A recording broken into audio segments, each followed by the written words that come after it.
Ada, yuk, bisa yuk. Bisa, masih ada itu ya. Ada lah pasarnya. Kalau nggak bisa di box office ya udah di Netflix lah. Kelas bentar lagi. Jangan dong coy, ya udah bubar itu mah. Teknologi, karena teknologi makin canggih, makin keren lagi Pawang. Sherlock lokasinya di mana? Kirim foto lokasinya udah kerja di rumah. Jangan sama orang offline guys. WFH dia WFH dia udah. Bukan orang kantoran itu yang WFH. Hai kamu. Aku belum ganti baju coy. Gak apa-apa lah ya. Berarti kalian tahu lah kalau misalnya aku itu effort banget. 1 hari 2 kali podcast coy. Gila. Ditanggung dulu dong, gila. Balik lagi sama aku di podcast Hai Kamu dari Siskae. Dan kali ini aku akan mengajak kalian kenalan dengan sosok Astrada Kondang lokal dari Jogja yang sudah berada di balik layar atau di balik kamera untuk beberapa film box office. Dan bahkan kemarin juga ada teman-temanku juga yang main film bareng beliau, ya kan? Mungkin kalau buat pemain film atau mungkin kalian teman-teman kreator yang pernah bekerja sama bareng dengan beliau nggak asing lah ya, nggak asing. Tapi mungkin sekarang looks-nya lebih keren karena dia bilang dia ini weight loss. Gokil sih, aku really respect, appreciate banget karena dia berhasil menurunkan berat badannya puluhan kilo. Wow. Yuk kenalan dulu sama Mas Putu. Halo. Hai, Mas. Halo, oke. Nama lengkapnya siapa Mas? Nama lengkap Putut Taufik Pamungkas. Oke, tapi Putut dipanggilnya Putut. Aku pikir tuh asli Bali, bukan? Itu kamu orang kesekian banyak Ya. yang kamu ngira aku orang Bali. Orang Bali. Padahal Sleman. asli Jogja. Jogja Tulen made in Sleman aku udah. Jogja Udah. in Sleman. Oke. Mas, kenalan diceritain dulu dong kamu sekarang kamu ini sebagai profesinya yang aku tahu sutradara. Terus film layar lebar banyak banget. Terus film terakhir kayaknya ini ya Waktu Maghrib 2. Ya. Keren.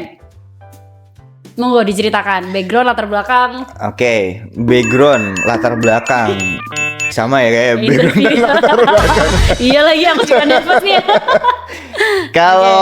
Kalau sutradara itu belum, sutradara itu cita-citaku, semoga tercapai deket-deket ini gitu, sutradara.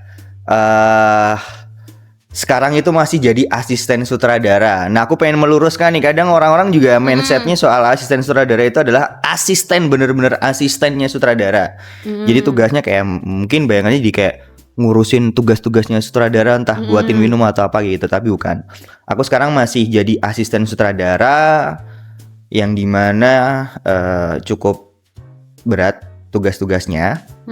Terus prosesku untuk menjadi seorang asisten sutradara ini ya aku dari 2016 sampai sekarang. Tapi dari 2016 sampai 2025 ini nggak langsung jadi asisten sutradara. Jadi dari Kleper, kamu pernah kan syuting yang cetak? Dari situ itu jadi tukang yang cetak-cetaknya itu. Terus aku pernah jadi telco yang ngurusin kamu mau minum apa gitu. Aku pernah jadi itu juga. Terus udah itu. Sebelum aku menjadi asisten sutradara tuh aku pernah menjadi telco dan Kleper. Terus kenapa aku pengen jadi asisten sutradara? Awalnya belum kepikiran asisten sutradara itu, bahkan nggak tahu tugasnya itu apaan. Cuman setelah aku udah masuk di industri jadi Kleper, aku lihat di posisi itu kurang keren waktu itu. Kurang keren karena ya tidak keren menurutku. Menurutku waktu itu aku tidak keren untuk cetak gitu. Itu menurutku aku merasa aku kurang keren gitu kan. Dah. Terus nyoba jadi telco, ditawarin, "Kamu nggak bantuin aku jadi telco?" "Ayo," gitu kan, jadi telco. Dah. Aku pikir telco ngontrol jamnya dia atau apa gitu, ternyata suruh bawa payung. Nawarin minum gitu kan. Terus lebih nggak keren dong. Lebih nggak keren menurutku lebih nggak keren ya. Dan pernah ada momen aku dikerjain sama Chico Jericho, mungkin ya, Chico Jericho waktu itu. Kenapa Mas? Dia tuh iseng banget. Jadi waktu itu syuting Accelerate-nya Mas Angga di Visinema itu. Dia tiba-tiba minta sate kambing. Dan bodohnya aku itu adalah pas Idul Adha. Oke. Aku nyari di mana-mana nggak ketemu, tutup semua. Iya dong. Tutup semua, aku bego banget ya, aku beneran dikerjain nih tahu. Terus akhirnya aku ditelepon sama anak produksi, kamu di mana, kamu dicariin bla bla bla. Lah, aku nyari sate kambing itu. Ya bodoh kamu tuh, kan sekarang Idul Adha, nggak ada yang buka lah. Nyampe di lokasi diketawain. Oke. Oh segini ya. Terus udah abis itu oke lah. Terus lambat laun nyoba deh kecil-kecil, iseng melacur gitu. Aku dong diajakin jadi asisten sutradara. Akhirnya diajak lah sampai sekarang. Covid kemarin sih aku bener-bener yang udah yuk aku bisa jadi asisten sutradara. Akhirnya kecapai sampai sekarang. Berarti 2019 kalau nggak 2020 lah. 5 tahun lah aku belum lama jadi asisten sutradara. Gokil. Ya cukup ini ya, berarti perjalanan karir ya kasarannya. Iya. Lumayan ya. Sampai ada bahasa melacur saya. Beneran di film tuh harus. Harus melacur tuh harus. Bener. Nah ngomongin soal film Mas, kemarin aku tuh juga cerita dikit nih. Aku juga sempet main film, mencoba baru ini pertama kali dan kayak nyobain pengalaman lah ya, seperti yang aku sharing tadi. Kalau Mas Putut pernah denger Kelas Bintang? PH Kelas Bintang? Belum pernah lagi. Belum pernah ya. Belum pernah. Syukur Tuhan, puji Tuhan. Mas Putut nggak mendengarnya. Jadi gini aku ceritain dikit. Si Kelas Bintang ini sebuah production house yang punya website sendiri. Dia menjual semua karya film-filmnya itu di website itu. Namun hasil filmnya itu 21 plus. Jadi kayak semi-semi gitu. Tapi ada semi, ada komedinya. Kayak gitu. Ternyata setelah aku cari tahu si sutradara dan produsernya ini ternyata dulu juga mantan orang film, maksudnya juga yang bekerja di balik layar. Terus kayak misahin diri, maksudnya kayak ya udah cari keuntungan sendiri, akhirnya dengan membuat seperti itu, semi-semi gitu. Nah, seperti yang aku ceritain tadi, menurut Mas Putut sendiri ngelihat si PH Kelas Bintang ini tuh gimana? Dari POV kamu aja. Sorry. Aku pengen meluruskan. Dia PH. Terus dia punya website sendiri. Ya, let's say kalau sekarang mungkin Netflix gitu loh, kayak Netflix. Terus dia jualan film dengan durasi panjang. 1,5 jam. Dengan genre-nya plus. Tidak jauh dari hampir mirip kayak Jav, YouPorn kayak gitu akhirnya. Tapi nggak sefrontal itu. Nggak sefrontal itu. Kelas Bintang. Oke. Ya sebenarnya bagus-bagus aja sih. Selama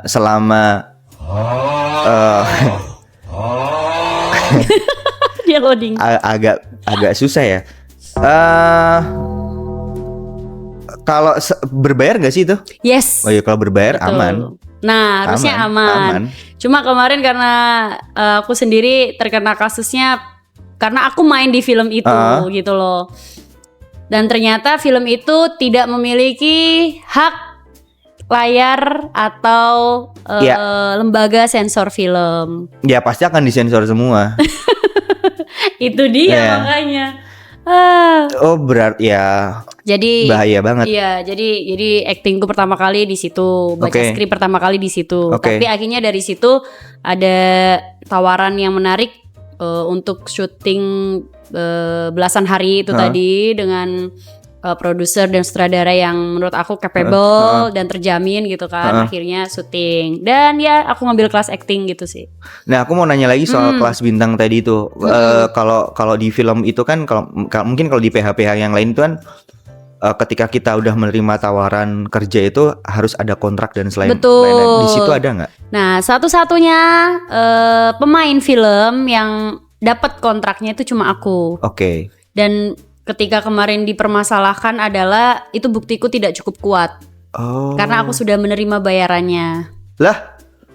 Alasannya seperti itu karena aku sudah menerima bayarannya dan adegan semi itu aku lakukan. Aku bilang ya karena saya tuntutan pekerjaan, saya mengikuti apa mau sutradara.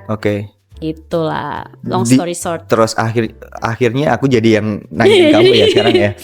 Terus akhirnya kasus itu kan akhirnya kamu yang masuk atau orang-orang di balik? 12 orang total masuk berikut sutradara, produser, tukang lampu, tukang kamera, men. Terus apa kabar sekarang kelas bintang? Kayaknya mereka udah pada keluar deh, udah bebas sih menurut aku sih ya gitu. Oke, di luar itu. Di luar itu aku cuma mau tahu pendapat kamu aja tentang film yang berwebsite sendiri. Oh gitu. Ternyata ada ternyata. Oke. Jangan dicari ya Mas. Enggak. Udah di take down. Enggak. Tapi Mas, pendapat Mas Putut sendiri, sekarang ini kan aku lihat di bioskop itu kan mostly adalah film horor ya. Sekarang tuh lagi ramenya horor ya banget, kan. Rame banget. Ya Nodes tuh sekarang fokusnya orang-orang kita tuh kayak film horor gitu. Terus sama ini sih ya, drama kehidupan dan story love gitu ya, romantis. Itu memang ada apa ya Mas, bikin film yang bergenre horor, romantis itu emang tiap tahun tiap bikin film harus genrenya itu atau kayak mencoba peruntungan atau gimana sih Mas sistemnya? Bisnis. Bisnis. Jadi emang pinternya PH, pinternya produser, pinternya eksekutif produser itu adalah dia tidak hanya mempelajari film. Tapi mereka juga mempelajari warga-warga yang menonton. Penontonnya. Jadi apa sih yang lagi naik, apa yang lagi turun, apa yang ini gitu.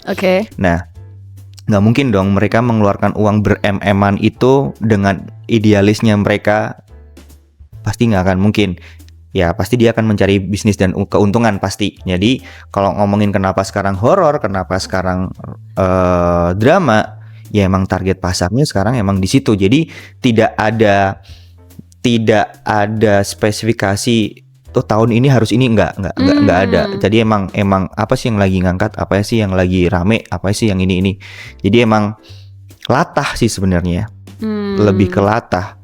Jadi sekarang kalau kita ngelihat film horor mungkin di Indonesia tuh yang ngomongin tentang pelet, terus ngomongin soal kalau kita ngomongin horor ya, yang berbau Jawa, pelet, apapun itu hampir semua film horor Indonesia kayak gitu. Cuman cara kemasannya aja yang berbeda-beda gitu kan. Cuman kan yang selalu mereka jual kan adalah isu-isu itu gitu. Nah, sekarang tuh yang jarang banget adalah film-film horor yang fresh. Mungkin mengangkat sesuatu yang lain gitu. Cuma kayak kemarin mungkin ada agak lain ya, apa yang kok agak lain sih, apa yang horor komedi. Nah, itu kan fresh banget gitu kan. Dan penontonnya juga banyak banget. Jadi emang tidak ada spesifikasi khusus atau tidak ada ketetapan khusus harus tiap tahun tiap tahun harus film horor, harus drama, harus ini nggak ada. Mengikuti pasar. Ngikutin pasar karena semuanya bisnis. Bisnis, balik lagi bisnis, film as a business. Oke. Gitu. Jadi emang apa ya? Tinggal pinternya produser adalah nge-hire sutradara siapa untuk mencari value-nya di film itu. Misalkan kayak film sebelumnya yang kemarin sama temenmu itu horor tapi enggak pure horor, tapi lebih banyak kemasan actionnya. Jadi itu tuh yang sekarang dikulik gimana ya caranya kita tetap bikin film horor, tetap laku, tapi dengan value yang berbeda, nggak selalu berbumbu dengan Jawa gitu. Itu yang emang agak-agak susah gitu. Termasuk urban legend gitu-gitu ya. Ya. Pengen deh kayaknya ada film horor tapi yang kayak zaman dulu itu loh Mas, yang ada semi-seminya gitu, kayak Suster Keramas gitu-gitu nggak sih? Udah nggak ada ya sekarang? Jarang. Kamu mau? Yuk. Coba yang mau remake soal Suster Ngesot atau Suster Keramas gitu yang horor seksi gitu loh. Boleh. Ada nggak ya? Ada, yuk bisa yuk. Bisa, masih ada itu ya. Ada lah pasarnya. Kalau nggak bisa di box office ya udah di Netflix lah. Kelas bintang lagi. Jangan dong coy ya. Mas udah diluluhlantahkan ya. Jangan lah, aku juga nggak mau. Tapi Mas, kalau misalnya film horor yang berdasarkan true story atau kisah nyata gitu, ada? Banyak. Dan katanya kalau memang itu beneran kayak ya aku dengar dari cerita-cerita teman yang syuting horor tuh kayak dapat gangguan di itu beneran Sering. ya? Film ini salah satu kisah tanah Jawa. Oh iya. Itu kan dari cerita-cerita mereka sendiri, dari experience-nya mereka sendiri, dari buku akhirnya difilmkan, dari website, buku, film. Iya. Tuh, terakhir kan kalau nggak salah Pocong Gundul ya. Tuh. Terus apalagi ya yang kisah-kisah nyata. Sebenarnya banyak sih film-film yang diangkat dari kisah nyata, tapi tidak spesifikasi. Kadang kita kalau ini kadang tuh kalau kita bikin film misalkan ada urban legend tadi misalkan di Banyuwangi atau di mana, kadang kita tidak menyebutkan si Banyuwanginya itu, cuman soal identitas kecil aja karena takut menyinggung dan hal-hal lain itu. Iya. Terus bakso deh itu kan. Tapi nggak denger. Terus kalau apa yang kedua tadi pertanyaan lupa, aku jadi ke distract soal tinggi. Kayak gangguan tadi. Ke distract perkara tukang bakso. Iya. Pas dilihat bukan orang, ternyata yang jualan. Ya horor banget. Aku pernah ngalamin sendiri. Jadi pertama deh zaman kuliah. Zaman kuliah itu aku pernah syuting tugas. Aku nggak tahu kalau di kota gede itu ada istilah rumah pocong. Oh, Sumi. Rumah pocong Sumi. Iya, Aku nggak ngerti ya. Aku nggak ngerti kalau itu tuh rumah pocong Sumi. Oke. Jadi tololnya kita, aku naruh genset itu di rumah pocongnya Sumi. Wah. Terus sama si bapaknya yang penjaga itu, oke, nanti kalau azan berhenti ya, ini berhenti ya, kemarin intinya kalau azan berhenti, azan apapun berhenti, oke gitu kan. Dah giliran kita syuting, azan asar lah kita sikat. Tiba-tiba di rumah House of UGM kalau nggak salah, lu ikut nggak sih Gap? Ikut ya. Di rumah UGM itu tiba-tiba ada yang jatuh ketepak gitu, udah. Ya figura-figura kayak gini, ada yang jatuh jebrat gitu, udah. Terus udah gangguan satu. Terus yang kedua, pas sudah selesai syuting kita mau matiin genset, nggak ada yang berani masuk. Tiba-tiba tuh kita tuh pas udah mau masuk, nggak tahu kenapa si kepala tuh tiba-tiba kayak mau disuruh tilt up ke atas gitu. Dan itu ada pohon gede banget kan. Shit, adalah sosok satu di situ dah. Wah. Nah, terus Kamis hari apa sekarang? Jumat kan? Nggak apa-apa. Aman. Kemarin harusnya. Kemarin ya. Terus sama si bapak, ternyata di rumah pocong Sumi ini ada satu ruangan yang tidak boleh dimasukin sama sekali. Yang kamar itu kan? Yang kamar itu. Terus sama si bapak, udah kalian nunggu di dalam, nunggu di luar. Aku tak minta izin dulu masuk ke situ. Jadi selama kita minta izin tuh genset tuh belum bisa dimatiin. Belum bisa mati. Terus akhirnya kita masuk, atau cuaca baru bisa mati. Itu yang pertama dari zaman kuliah. Terus yang terakhir kemarin yang waktu maghrib 2 kita syuting di sekolahan. Syuting di sekolahan lagi take anak-anak kecil mau berantem gitu. Aku kan biasanya kalau di set gitu ada monitor sendiri kan. Ada monitor sendiri. Nah, adegannya tuh di balik tembok ini ada si tokoh karakter kita, ada 3 orang itu lagi kayak lagi ngintip lah, nunggu di situ gitu. Tiba-tiba kepalanya 4. Hah? Di monitor itu? Iya, terus aku teriak pakai hati, itu tuh kepala siapa tuh? Biasalah Astrada kan suka teriak-teriak doang kan. Itu kepala siapa tuh? Nongol tuh siapa, ngumpet gitu. Nggak ada siapa-siapa. Oh, ada siapa-siapa kok, nggak ada siapa-siapa. Lah beneran ada orang tadi, aku bilang kayak gitu kan. Udah malam harinya baru ketahuan anak kostum sama makeup kalau nggak salah itu ada yang muntah-muntah. Wah. Baru cerita habis ngeliat kepala. Itu yang dilihat kamu. Yang aku lihat di monitor. Terus ternyata mereka juga melihat tapi live. Secara langsung sampai muntah-muntah. Jadi kalau ngomongin gangguan tuh Real ya. real. Terus Jadi podcast horor gitu. Jeng jeng jeng jeng gitu. tapi menarik sih, Iya, maksudnya iya. menarik sih syuting horor. Terus ada pemainku kan anak-anak kecil semua kan, Iya. yang pemain tokoh utamanya itu. Terus ceritanya itu lagi di bak mobil bak kayak gitu. Kita mau syuting malam, traveling. Aku sih berpikiran ya udahlah, itu mungkin bukan masalah mistis atau apapun. Pas kita jadi tuh set syuting pertama kita tuh di sawah. Terus malam hari kita move pindah ke atas untuk scene traveling gitu. Pas dari sawah pindah ke jalanan atas untuk traveling, pas udah tuh semua tim geser ke atas tuh tiba-tiba satu jalanan tuh mati listrik. Wah. Tiba-tiba mati semua listriknya. Gelap total gelap. Akhirnya ya udah, pilihannya kita nunggu sampai nyala, kita pulang, atau teman-teman lighting masangin lampu atu-atu. Diskusi kan. Oke, kita tunggu sambil teman-teman lighting masang lampu. Mereka menyanggupi, oke mau itu kan. Jadi pasang lampu kecil-kecil gitu. Pasang lampu jadi kayak lampu jalan gitu kan. Akhirnya masangin lampu tuk. Setengah jalan ting Nyala. Udah oke. Oh yaudah, alhamdulillah masih bisa syuting. Syuting lah kita. Terus pas mau balik, set, ada satu anak itu nangis.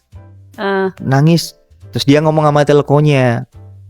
Terus telkonya ngomong sama aku, Put, si ini diganggu, dia dilihat-liatin terus gitu kan. Oh iya, yaudah aku samperin. Lihat apa gitu. Kamu lihat apa? Ya mas, aku diganggu, pokoknya dari tadi tuh aku ngerasa kayak ada yang ngeliatin aku. Maca superior. Maca. Oke lah, aku bisa nyembuhin kamu gitu kan. Dia sini aku deh. Suges aja, yang penting dia tenang gitu kan. Suges aja. Tuh. Dah. Aman. Coba lihat sekarang nggak ada apa-apa kan? Oh ya mas, aman. Padahal nggak bisa. Udah ngaco. Yang penting suges aja aku dulu gitu kan. Iya. Terus udah tenang dia, yang penting tetap syuting lanjut lah aku, pokoknya intinya itulah. Bener. Udah si anak udah tenang, udah selesai. Sutradara aku Mas Tata. Kayak ada putih-putih tadi. Pokoknya heboh, pokoknya di hari itu tuh heboh yang heboh tadinya banget. ini wah lucu lah itu horor. Banyak ya gangguannya. Banyak banget. Tapi gitu ada ini gak sih mas? Kayak yang pawang. Jagain ngawal pawang, ada. Apa ya, ustadz lah, let's say gitu. Juru kunci itu selalu ada. Ya juru kunci. Juru kunci, terus cuaca, pawang itu pasti selalu ada. Itu tuh aku menurutku. Secara apa ya, percaya nggak percaya tapi it works. Ya. Iya kan? Aku pernah lihat langsung soalnya. Jadi.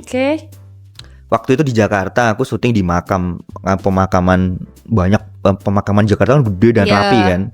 Itu tuh beneran awan tebel, udah mau hujan gitu. Terus ngomong sama anak produksi, gimana pawangnya udah dihubungin belum? Udah kok, udah tenang, kasih waktu berapa menit gitu kan. Oke. Kita nunggu mungkin ya 5 menitan lah. Pas itu tiba-tiba aku ngeliat ke atas tuh beneran awan. Langsung cerah gitu ya. Beneran aku ngeliat si awan tuh kayak jalan gerak ini nih. Oh wow. Beneran geser.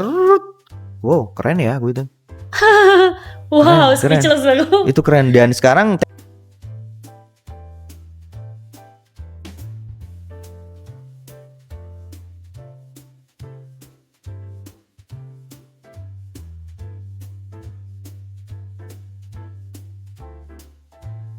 kalau dulu kan aku ngeliat pakai lidi, ada bawang merah, dupa, cabe, tancep, kasih rokok. Sekarang kirim foto, Sherlock gitu. Beneran. Wih, makin canggih nih ya, makin canggih ya gitu. Tolong bukan online anjir. Cakep nih ya, bisa nih jadiin bisnis nih ya gitu. Bisnis ladang. Manajemen, coba kamu bikin manajemen pawang. Pawang buaya online. Kita mah. Tapi terlepas dari itu mas, yang namanya persaingan di dunia entertain, apalagi di produksi perfilman itu pasti sangat ketat nggak sih? Persaingan ya? Iya. Ataukah dari satu sama lain saling support each other, kayak woman support woman gitu loh? Atau malah kayak yang entah itu sikut-sikutan atau Gimana yang selama Mas Putut? Kalau sejauh ini ya, kalau ngomongin PH ya, kita ngomongin production house. Aku nggak karena kalau ngomongin posisiku sekarang ini tuh aku belum bisa masuk ke ranahnya mereka sejauh itu gitu kan. Iya. Cuman ada satu pengalaman yang cukup menarik itu. Semoga ini benar dan semoga kalau misalkan ini tayang aku nggak diserang banyak orang. Pasti kalau kita ngomongin PH, dia akan selalu mencari sutradara-sutradaranya dulu nih. Oke. Pasti dia akan mencari sutradara yang punya value besar, 1 followers. Oke. Terus dia akan mencari pemain juga yang followersnya gede. Oke. Terus cara persaingannya seperti itu. Nah, dia akan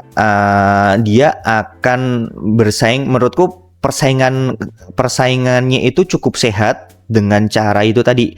Dia mencari sutradara yang kompeten, yang bagus, yang bisa membuat film horor yang keren atau action yang keren atau drama yang keren sesuai dengan karakter-karakter si sutradara ini. Bahkan soal pemain pun juga menurutku dia juga akan mencari yang pemain yang pas. Tapi balik lagi dia akan mencari followers buat penontonnya nanti gitu. Betul. Nah, aku pernah dengar ada salah satu PH itu, aku pas main di situ tuh dikenalin, oh ini ada Pak ini nih gitu. Kenalin Put, ini ada Pak ini. Oh ya, ini tuh sebagai apa ya istilahnya ya? Dia itu semacam penasehat. Jadi misalkan film udah jadi nih, udah selesai editing dan segala macam, tinggal tayang gitu. Nah, sebelum tayang itu dilihat dulu nih sama si orang ini. Oh filmmu kayak potensi box office, kayak filmmu kayak 900 penonton, 400 penonton tuh dia bisa menebak total penontonnya dengan cara melihat si film itu gitu. Nah, kalau misalkan dia lihat si film itu potensi box office, bisa jadi box office beneran. Dan itu sering terjadi. Nah, nah, menariknya dia itu bisa masuk akses lebih jauh lagi. Karena kan kalau film kita jadi, kita kan harus beli layar di bioskop buat tayang kapan, tayang berapa studio, bla bla bla gitu kan. Nah, si satu orang ini tuh sekuat bisa, harusnya di tanggal sekian sampai sekian tuh film A yang tayang. Tapi karena dia punya karena si power dia punya power dan dia tahu potensi si film ini tuh bisa box office, dan harusnya si film ini tuh ini bagusnya tayang di bulan yang harusnya tayang di film A ini, dia tuh bisa geser. Wow. Bisa nggak, ibarat tuh kayak film A, lah geser jadi tanggal sekian, jadi yang tanggal ini aku pakai. Bisa segitunya. Itu karena power atau mafia perfilman? Power deh, aku bilang. Nggak tahu itu perlu disensor atau perlu di-cut ya? Nggak tahu, itu menurutku power deh. Nggak apa-apa, jangan di-cut. Seru. Oke. Itu menarik. Aku nggak tahu itu semua PH punya orang ini. Maksudnya semua PH itu punya sosok seperti dia atau cuma di PH ini aja. Tapi keren banget. Aku tidak melihat sisi negatifnya, tapi menurutku ini orang ini keren banget. Bahkan dia bisa menebak penontonnya berapa, jumlahnya berapa, dia bagusnya tayang. Ya namanya PH, menurutku juga perlu dong orang-orang seperti itu. Iya dong. Itu bagus banget. Bisnis. Ya balik itu. lagi ya kan. Masa ya. Oke. Terus kalau ngomongin soal tayang di bioskop dan Netflix, pernah menyutradarai atau pernah berada di balik layar salah satu film yang ada di Netflix nggak, Mas? Kalau di Netflix, aku pernah. Jadi kan sekarang Netflix itu kan, kadang kalau film yang sudah tayang di bioskop itu kadang dibeli sama Netflix jadi OTT kayak gitu. Nah, kalau yang aku beneran pure kerjasama dengan Netflix itu baru satu judul, itu series, itu Gadis Kretek. Oh iya. Gadis Kretek itu. Terus kalau bioskop ya kebanyakan bioskop. Langsung bioskop ya. Kebanyakan bioskop. Cuman bioskop dan Netflix itu sebenarnya ya sama aja kok sebenarnya. Jadi kalau kita misalkan misalkan kita ini kan sebenarnya cuman cara apa ya, outputnya kan.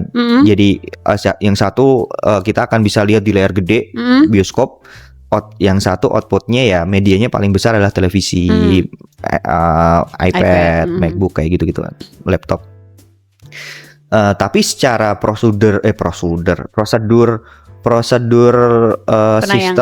sistem kerja di baliknya itu sebenarnya sama-sama aja. Cuman menurutku Netflix itu punya sistem yang lebih apa ya? Lebih ketat dan menurutku bagus. Apa aja? Contoh gini. Ketentuan khusus yang bisa masuk dan tayang. Kalau aku sebagai kru ya, sebelum kita syuting itu tuh selalu ada workshop. Oke. Workshopnya adalah soal K3, soal keselamatan kerja. Oke. Jadi kita dikasih tahu soal keselamatan kerja harusnya ini semua dikasih tahu. Kita ada workshopnya dulu gitu. Terus soal pelecehan seksual, verbal ataupun lain-lain itu di workshopkan juga. Jadi ketika kamu merasa, jadi misalkan hey Siska gitu, sini dong duduk sebelah sini gitu. Kalau kamu nggak terima, itu udah salah satu pelecehan. Jadi itu bisa dilaporkan. Selama proses syuting tadi. Iya, selama proses syuting tadi. Dan ada beberapa orang-orang yang menerima itu, maksudnya laporan-laporan itu yang menampung itu gitu kan. Ada penanggung jawabnya. Jadi kalau di Netflix itu kita dikasih kita dikasih pendampingan dulu lah soal keselamatan kerja, soal pelecehan dan segala macam. Jadi nggak langsung kamu kontrak, nggak melulu soal kamu kerja di film gitu loh. Itu. Nah, cuman kan kadang sekarang emang yang dilupakan orang-orang soal itu. Soal pelecehan. Aku kalau ngomongin pelecehan kayak sok banget sih put, bentar orang-orang gitu kan. Soal keselamatan kerja gitu. Nah, itu yang orang-orang kadang lupa gitu loh. Padahal tuh penting banget, soal safety first-nya itu keren banget. Kalau kalian sudah punya maksudnya kalau kamu sudah nempel keselamatan kerja tadi itu K3 udah nempel di sinimu, kerjanya tuh enak, nggak ngaco gitu loh. Jam kerja. Terus soal misalkan nih kayak kalian listrikan kayak gini nih kalau nggak pakai sepatu bahaya misalkan kayak gitu. Itu ada teguran kayak gitu loh. Jadi lebih care sama apa yang kita kerjakan. Preventif itu. juga itu juga salah satu preventif untuk semua kru, pemain. Terus kalau ngomongin bioskop dan Netflix itu apa nih arahnya, mau ke apa dulu nih? Mungkin lebih ke output tadi ya yang dibilang kayak kalau bioskop kan ada salah satunya adalah terbatas waktu penayangan. Sedangkan Netflix kan bisa diakses kapanpun.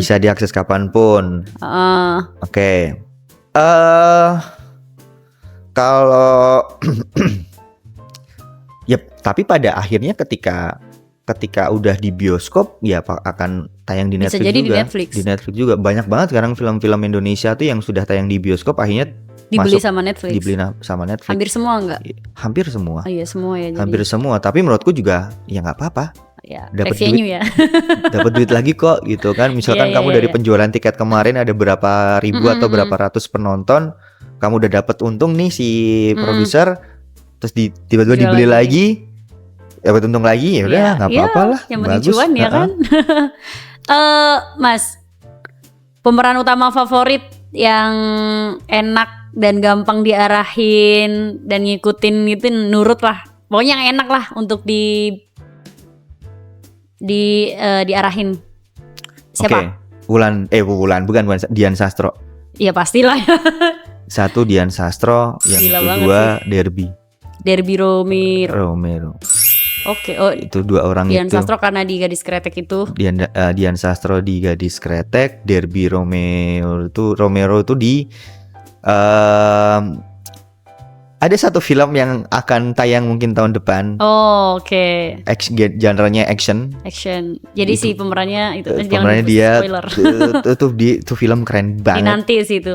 Tapi kebayang nggak sih Mas kalau Gadis Kretek pemerannya bukan Dian Sastro? agak susah sih. Karena emang mencari jengyahnya itu susah banget. Susah banget. Jengyah ya maksudku. Siapa ya aktor perempuan? Karena mohon maaf nih.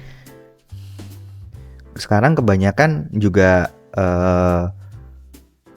aktor-aktor kita, pemain-pemain kita itu kan kebanyakan juga Indo-Indo gitu-gitu kan mukanya gitu. Terus apa ya? Yang Jawa banget tuh juga susah banget sekarang gitu kan.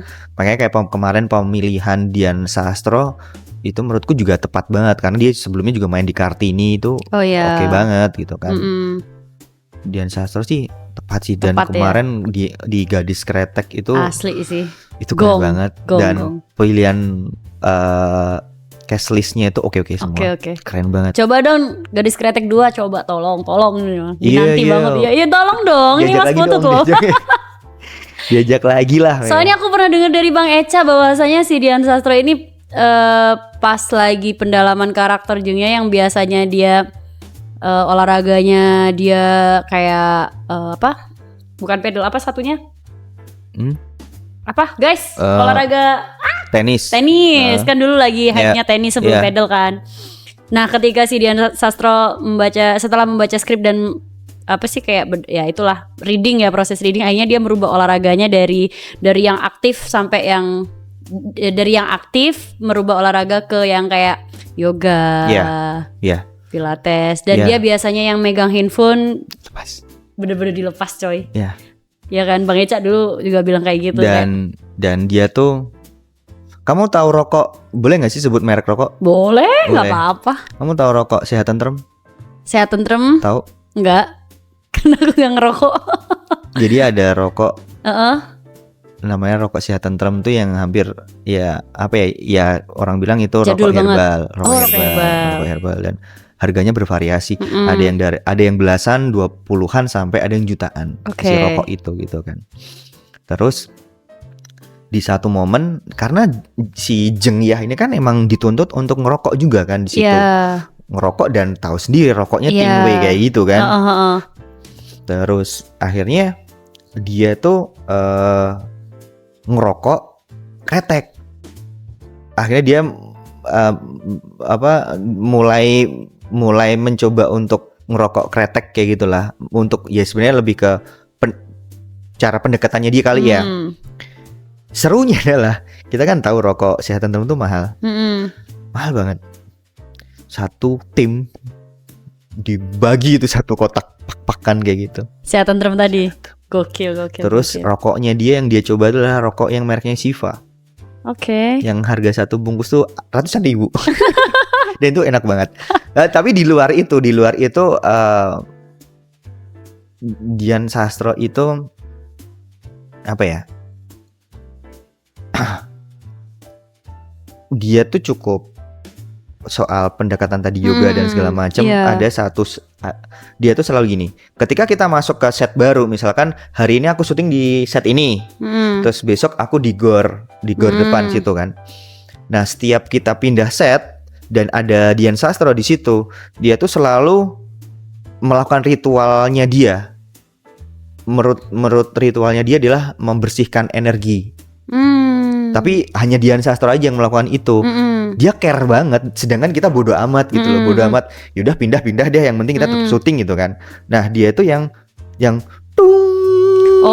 ini singing bowl. Kayak gitu-gitu. Terus dia muter, bersihin energinya dulu. Terus teman-teman semua kru tuh dibagiin minyak satu-satu, diolesin sama dia nih biar energinya nggak nempel kamu kayak gitu. Baik banget ya, baik banget. Dari sekian banyak orang, mohon maaf nih, dari sekian banyak orang waktu si Gadis Kretek ini tayang, waktu premier, dari sekian banyak orang kru, pemain dan segala macam, cuman Dian Sastro yang ngechat aku nanyain, Put kamu di mana, kok kamu nggak ada kamu, beda banget ini, nggak ada yang cerewet, nggak ada yang banyol, nggak ada yang gini-gini, cuman dia doang dari sekian banyak orang.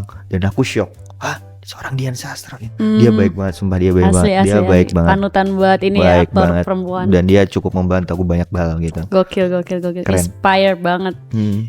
Ya. Terus kalau untuk ini Mas, cara atau sebuah trik menentukan pemeran dalam sebuah film, itukah balik lagi kayak apakah itu ada requestan khusus dari si produser atau sutradara atau kayak cara atau casting mungkin? Ya.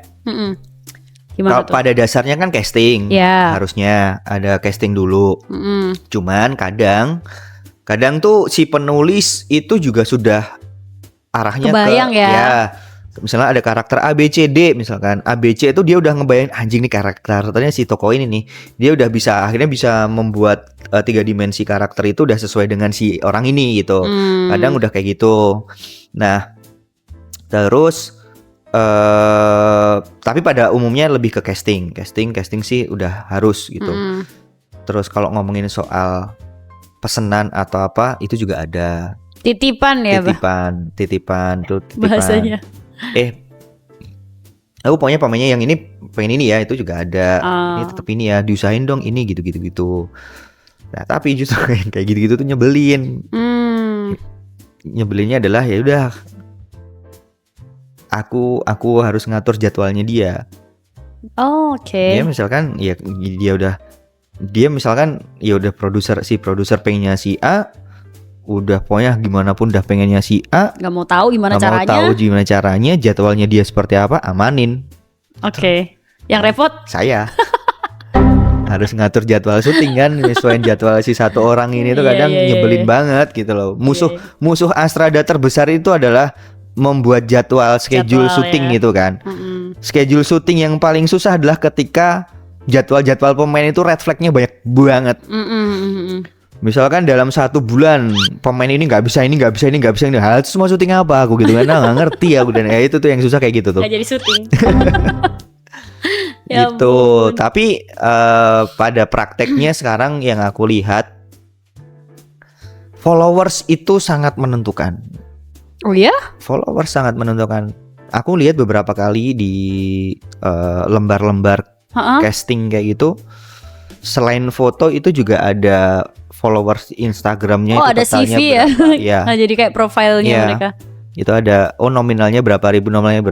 Okay. Itu cukup menjual sekarang. Karena ya mau gimana lagi kan? Setuju. Karena ya itu tadi bisnis ya. Aku pengen si pemain A dengan followers berapa miliar penonton tadi itu, pengikutnya dia. Ya cita-citanya adalah ketika film ini tayang si 1M orang pengikutnya dia nonton bioskop. Tapi kalau itu followers beli gimana? Ya nggak tahu. Ya dibeli lagi tiketnya. Ya. Gitu. Seru.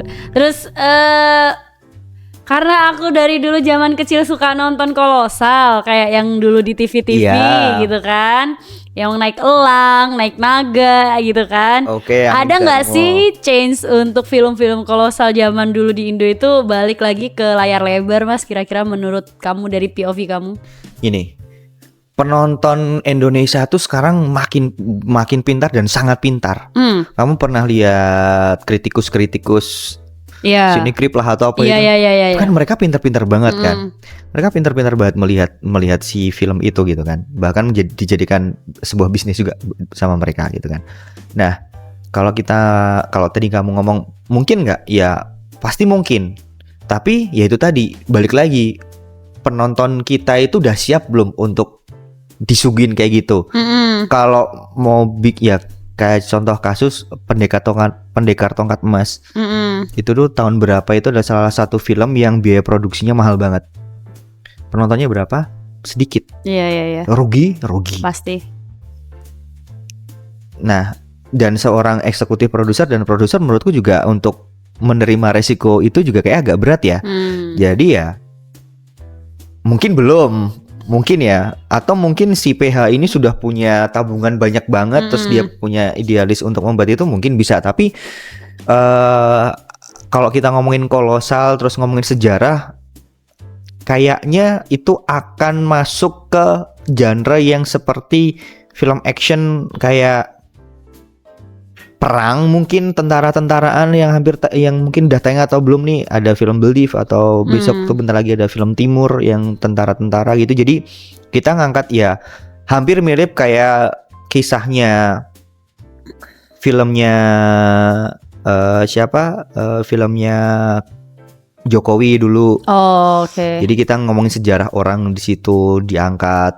Nah, tapi yang akhir-akhir ini mungkin yang akan tayang deket-deket ini tuh film kolosal, bukan kolosal yang beneran kolosal kayak zaman dulu, tapi lebih ke tetap sejarah.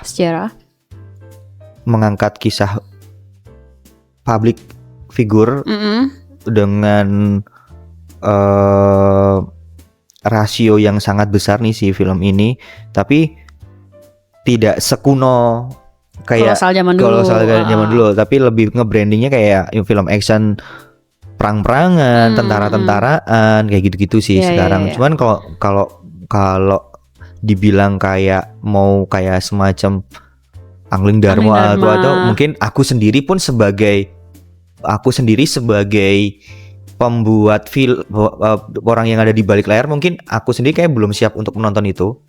Yang kedua, itu mahal banget. Asli dari ininya ya, dari properti. Yang belum lama ini kan kayak Mas Hanung Dapur Film itu kan kayak bikin film-film Habibie. Oh iya. Terus apa lagi itu? Ya Kartini lah, bisa dibilang Kartini. Terus apa? Cokro Aminoto.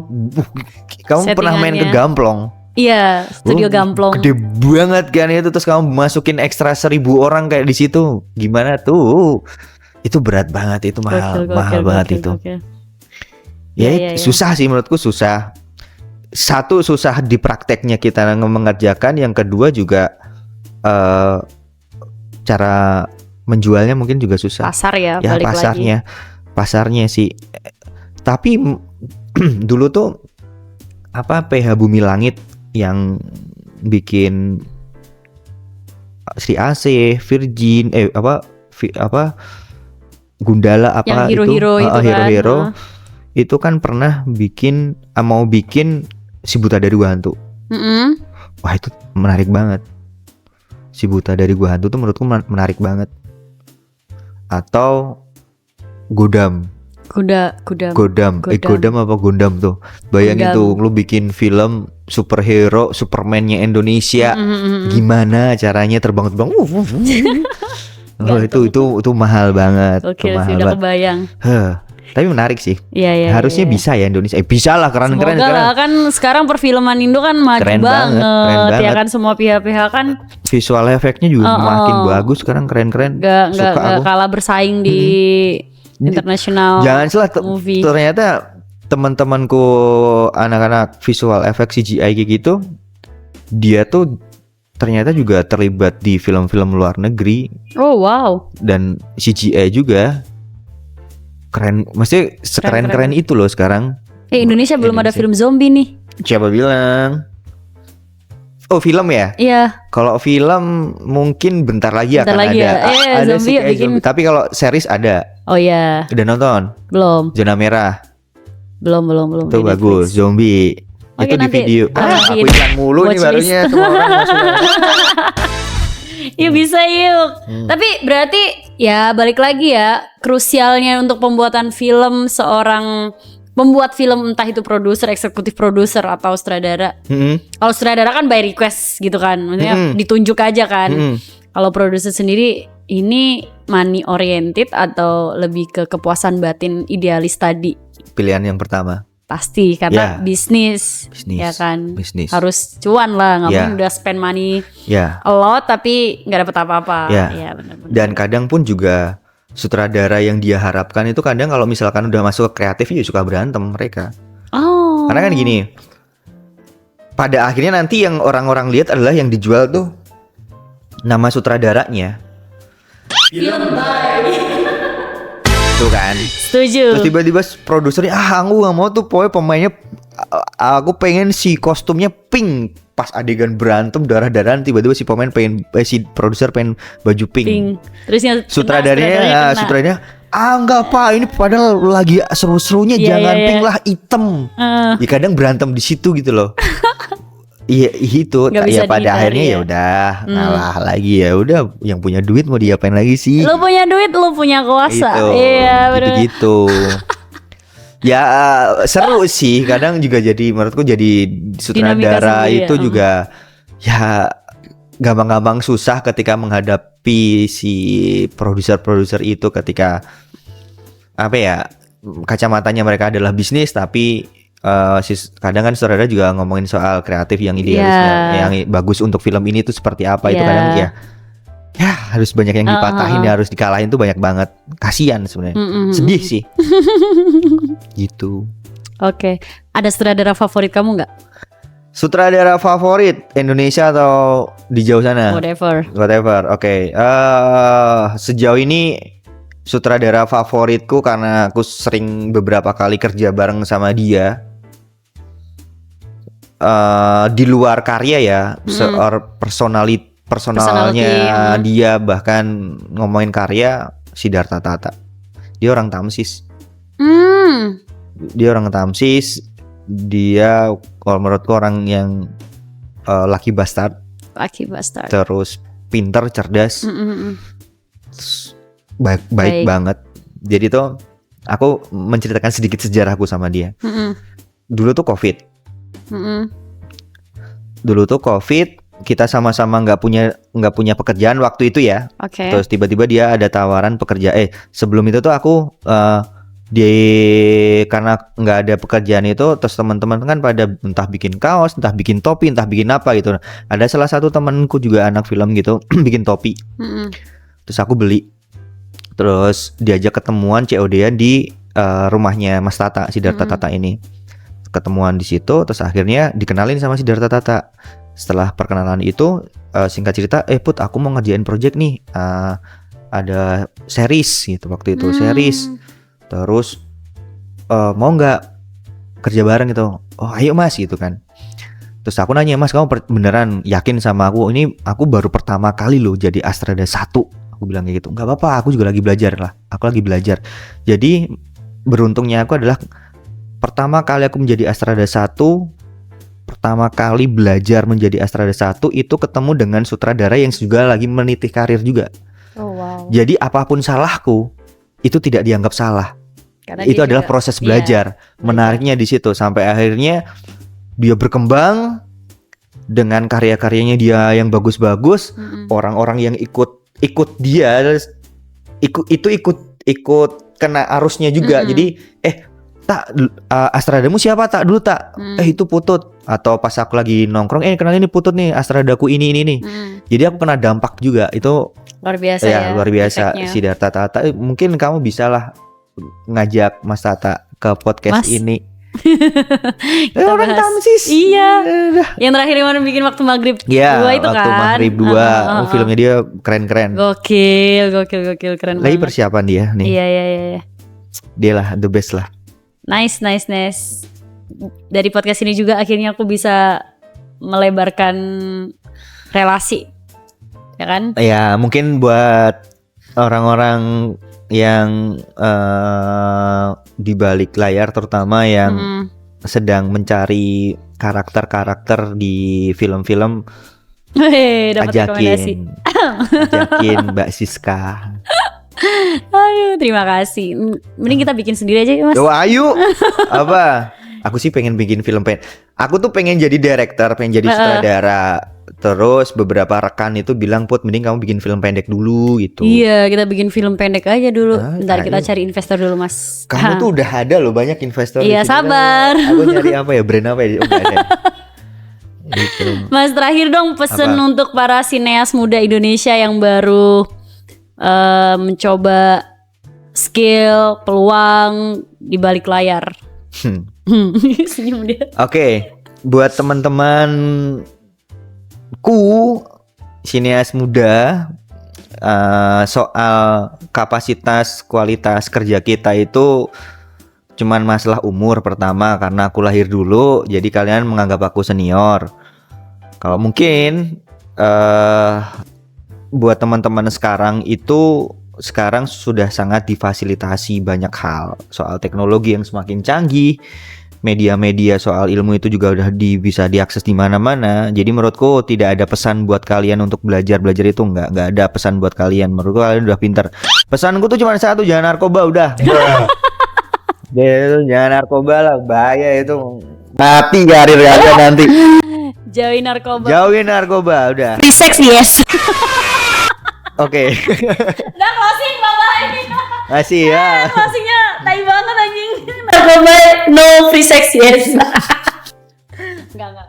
Terima kasih teman-teman. Terima kasih juga Mas Putut udah mau datang di semuanya. Podcast. Thank you. Udah nggak berasa udah sejam ya kita ngobrol. Gokil. Oh iya, sejam. Sejam pas. Wow.